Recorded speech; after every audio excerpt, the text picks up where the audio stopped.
Hello everybody, it's oNightPineberries and I'm here with some Dungeon Defenders 2 footage.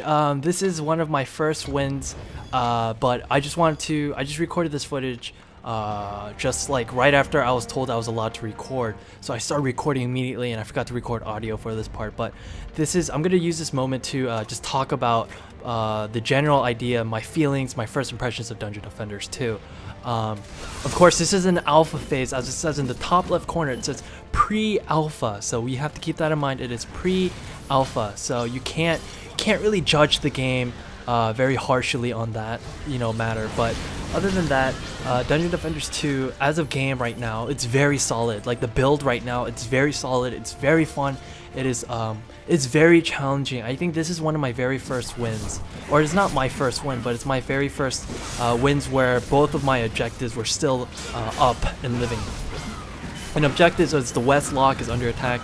That's one of the sub-objectives. The main gate is the main objective, so we have to protect the objectives. But overall, there's a lot of stuff in Dungeon Defenders 2, and it's really hard to explain in one video. So I made 3 more after this one. So those are all live. Like I'm recording and commentating all at the same time. So that would be more in detail about the game. But this is more thoughts and opinions about what was wrong with the game, or what I enjoyed, or just my overall opinions of the game. So first off, I really think the mobs, the new mob variety, and the designs, they look fantastic. Some look really weird. Like some of the goblins had really big heads, and then some mobs had really small heads. I don't know if that was intentional, but I didn't get to record any of it, but I remember seeing one of the goblins, like his head was so small it was too small for its body, or its head was so big it was bigger than its body. So that happened. Or as you see right now, the stuff like this would happen, and my screen would be filled with all this clutter, and I'm just like, what the hell is going on? Like the camera angles are pretty bad, but I think those are all that's my fault probably. But I think the biggest thing I disliked about Dungeon Defenders 2, the pre-alpha test, was, well, it's not about the game, it's more along the human error. What that means is everything the person does, it's all the person's fault, not the game's fault. Because this is the first pre-alpha test, open test for all the Defense Council, i.e. me and 500 other people, it was very difficult for communication to get through. Even though there's a chat, there was a language barrier sometimes. People were speaking Spanish or French. There's some times where it was just like boxes, like the language didn't even go through. So there was that language barrier sometimes, but most of the times, 9 times out of 10, people spoke English. So, and there's the general people that just did not listen. There's those people as well. Those kind of people really ruined the fun for me and other players. Other than that, it was the whole idea, this is a brand new game, we have no idea what we're doing, what do we build, where do we build. It was very nerve-wracking, I think, for a lot of people. So, and as you can see in the top right corner, or the top left, or the bottom right, or the bottom left, there's no DU counter or anything of the sorts, which pretty means you're free to build whatever and however you want in this game. So it's pretty much a free-for-all. So the first, I can probably say about 5 games I played, people just started building like a madman. Like everywhere, just towers. Wherever there's space, you can place a tower. And people were just building towers everywhere, and we'd always lose because I soon figured out, and many other players did as well, it's not about quantity, it's all about quality. You have to upgrade your towers. And I think every time I played a game, I would always type at the very beginning, please don't make too many towers, focus mana on upgrading. And my message got out to some players, but not to others. And if they got the message, then 9 times out of 10 we would win. But there's that one chance that they don't listen to me and they just continue building towers, and you just lose. The difficulty is, I would say it's set on insane. And the character levels are about 5 to like 10. I don't know. It's one of the two. It's I'm leaning towards 5 because we're piss poor weak. But we're not that weak. But it's this game does not it feels very Sanctum 2-ish. I don't want to compare it to other games, but that's what it feels like. We were heavily it was heavily relied on hero DPS as well. In Dungeon Defenders 1, you could beat the entire game without laying a finger, and that was called the Master Strategist, or like the strategic build, or whatever you can do. But in this game, but it's probably just because it's an alpha test, I found myself, I had to do hero DPS. I had to make people come over and help me kill stuff, because you just can't do it with towers alone, especially because we're limited to 2 towers per class. And if the off chance, this video in particular, we had a very nice, we had the best team comp possible. We had a squire, a huntress, a monk, and the apprentice. So we had every single character available, and we used their towers to the best that they can, or the best possible way, and it was very successful.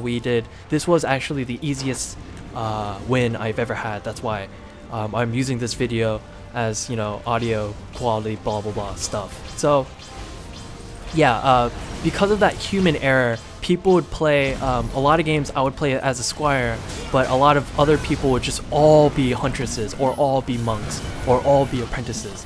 And then those kind of team comps are it's very hard, because again, we're only limited to 2 towers. I can carry the entire game as a squire, however I cannot kill anything air related, because squire does not have any anti-air except for his number 2 ability, which is like this ethereal energy slash that kills wyverns. But other than that, I'm not able to kill anti-air. So if there's a bunch of like squires on a team, it's always GG, because we can't kill the anti-air.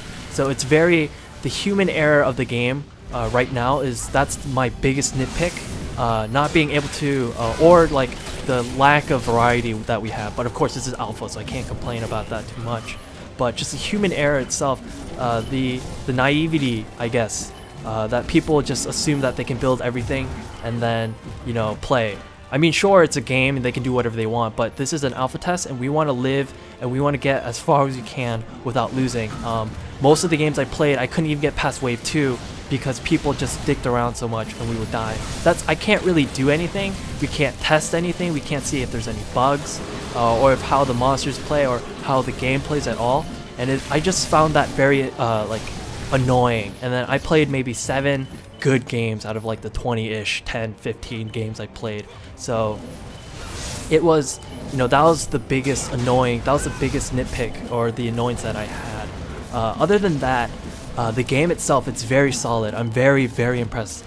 This feels more like a beta than an alpha. I see alpha more as you would see bugs everywhere. Like the Elder Scrolls Online beta, I was able to walk through walls sometimes, but in this, when I first played, I was literally running along the sides of all the walls, and I was trying to break the game, and everything was very solid. Everything was literally, it was like solid, like you couldn't phase through it, which is very impressive. I think other than that, I even tried to jump on objects and try to go onto the castle itself. We weren't able to do that either. If you guys played the DD2 MOBA, the entire time we were in the selection zone or whatever town, we were trying to break that town area, but you know, we found ways to break it, but yeah, there's stuff like that. But I tried the same in this, but it didn't really work. Other than that, I found the towers very amusing. All the towers were very creative, very awesome. Some towers were nostalgic, like the spike blockades.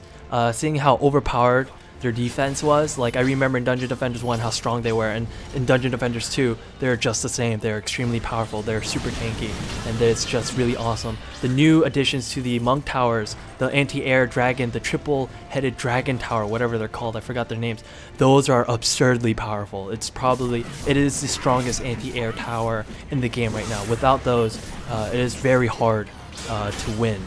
Same with the squire. If you don't have a squire, it's very hard to win, because the spike blockades are crucial, and the cannonball towers are also very crucial, because the AoE burst damage that they do, and their attack rate is much faster.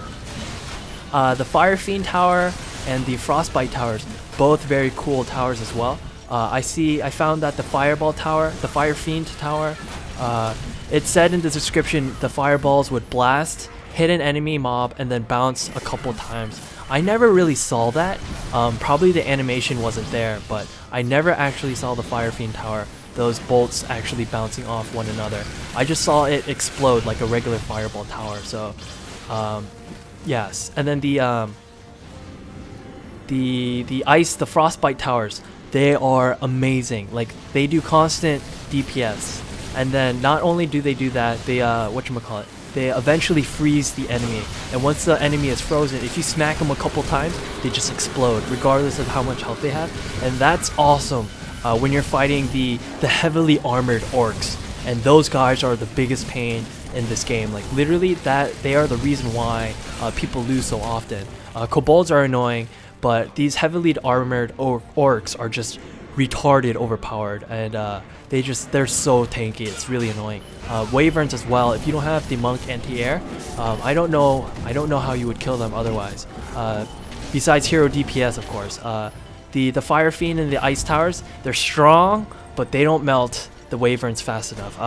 When it gets to wave 3, 4, when the wyverns become like super wyverns, or bigger, stronger purple wyverns that come by, they're very annoying. They're very powerful.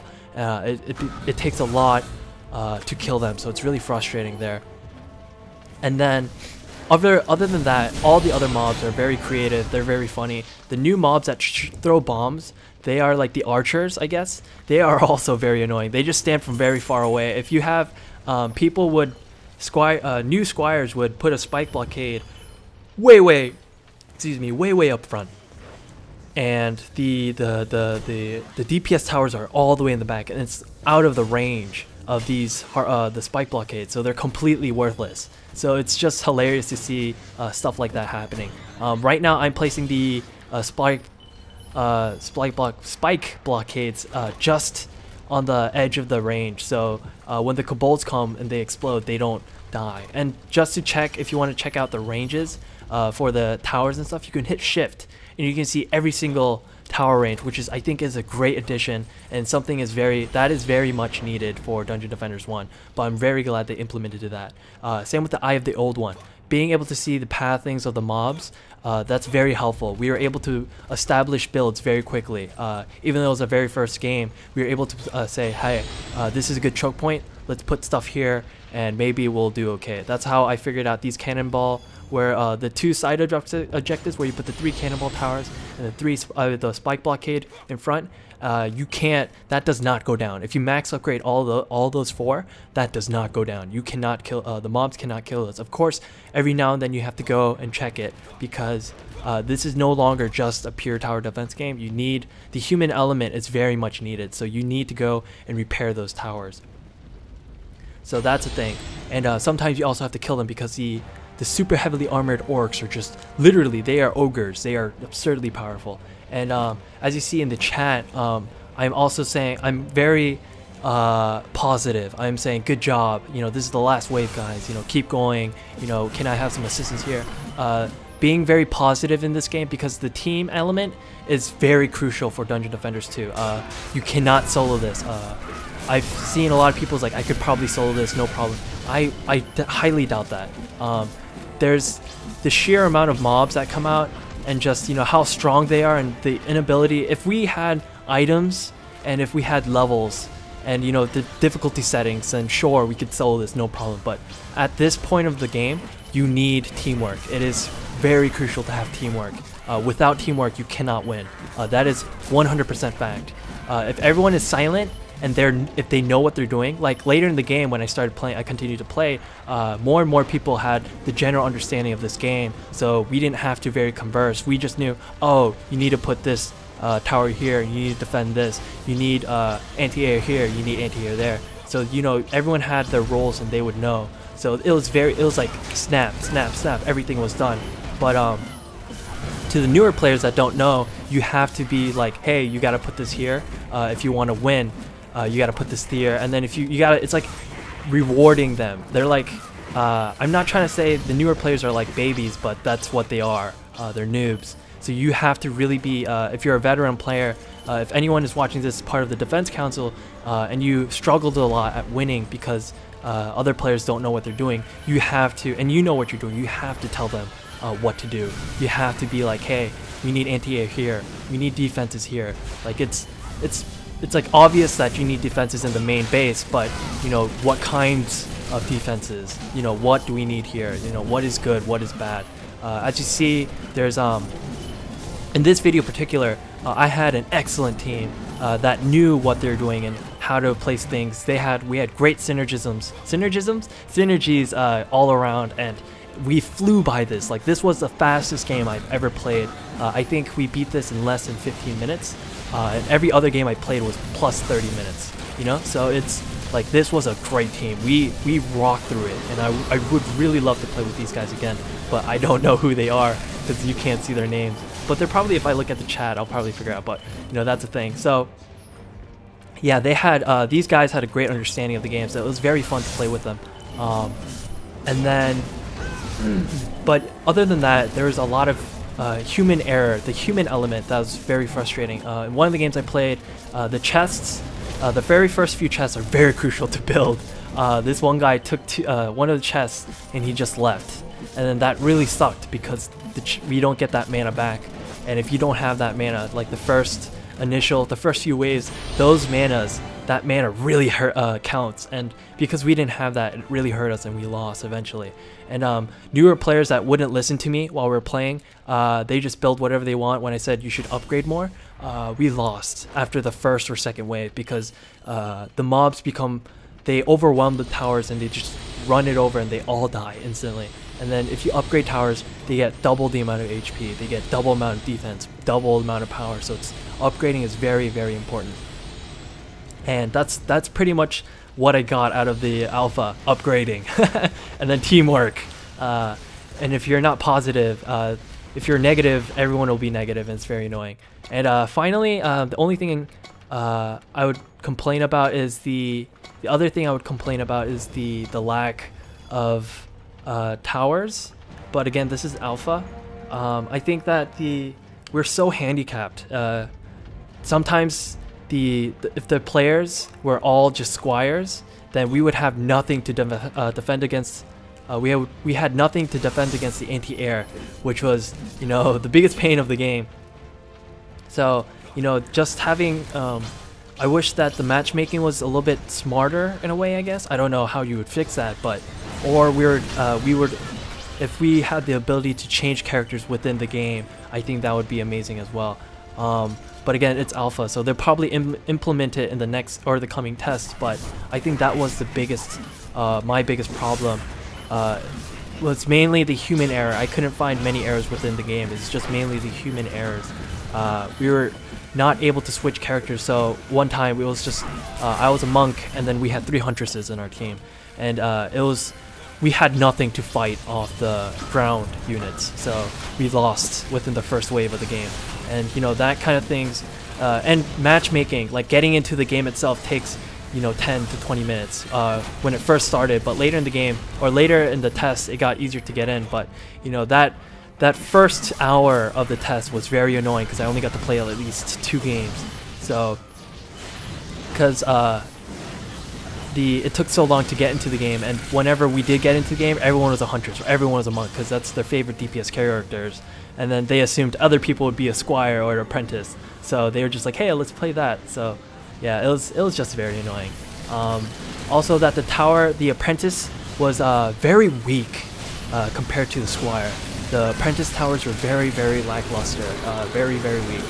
Without the assistance of a squire spike blockade, the monks, the serenity auras, then I think the apprentice towers would go down very quickly, and I didn't see the need to have an apprentice. Just like in Dungeon Defenders 1, the apprentice is pretty much obsolete because of how strong the squire towers are. And I can say that again for here. The cannonball towers are very powerful. They're very quick, they shoot fast, and then they have a very huge burst AoE damage, so that's very nice to have. So I didn't see a very big need for the apprentice. I think the monk and the squire, if you had a team of monks and squires, you probably could win, because they have squires, just the hero itself without the towers, great tanks. Their taunt ability, very powerful, can ward off all enemies and just destroy everything very quickly. The monk is just 100% support character. I didn't like the monk too much in this game, to be honest. It was I hated the monk. My least favorite character in the alpha test.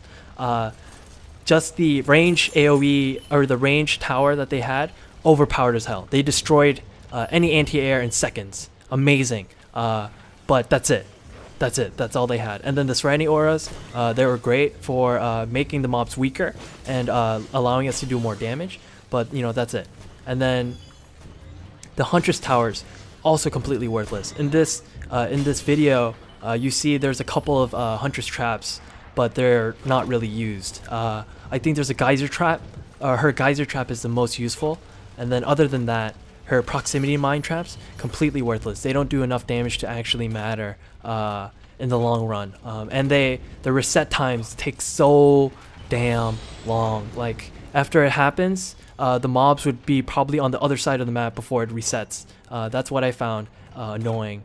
And then, yeah, again, Apprentice Towers. They look cool. They are cool, and then the attacks are really cool, but they just don't do enough damage like the Squire Tower does.